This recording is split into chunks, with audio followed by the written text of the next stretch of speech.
Oh, it is helpful. I was trying to lean into it. So,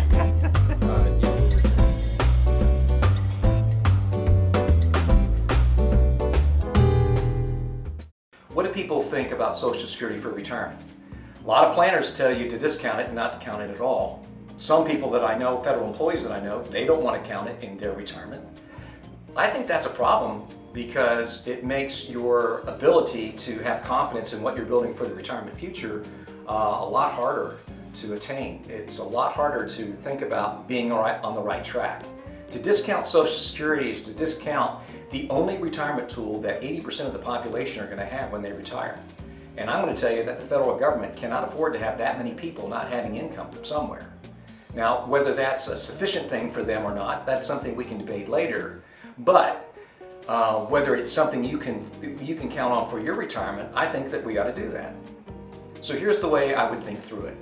When you get your Social Security statement on an annual basis or you download it from the ssa.gov website, take a look at that front page and see what the warning is on that front page.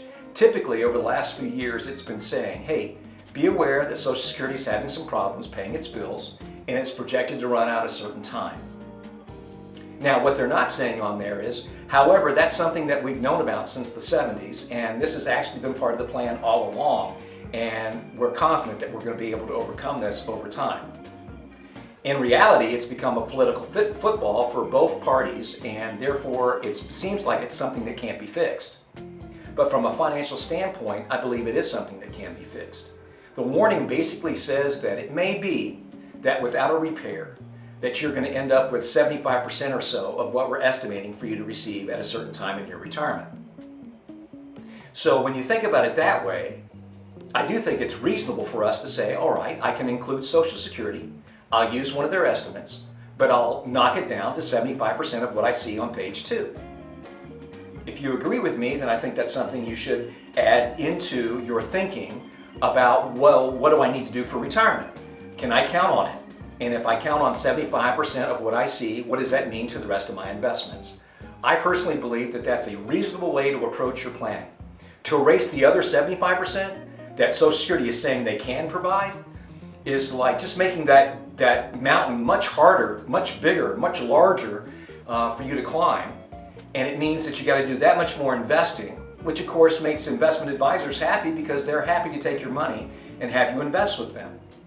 So while I want to encourage your investment as much as you want to invest, I don't want you to feel like you got to be in a panic to do so and really put other things that you need to take care of for your financial planning.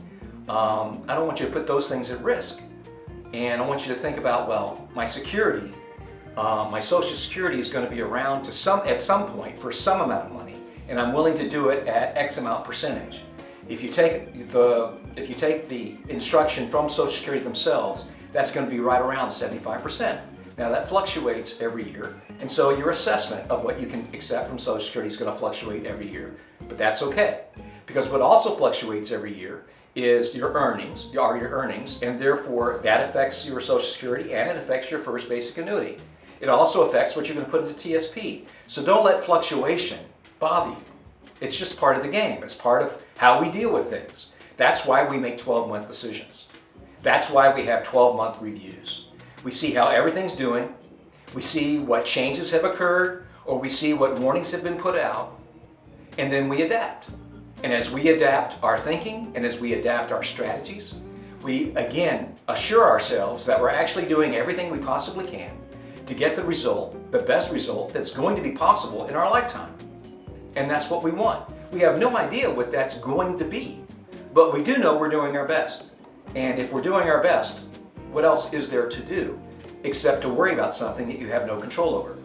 For me, that's not an option. Let's not worry about things we can't control. Let's just put ourselves in the best position we can. So hearing this and listening to this, that's what I hope you're doing.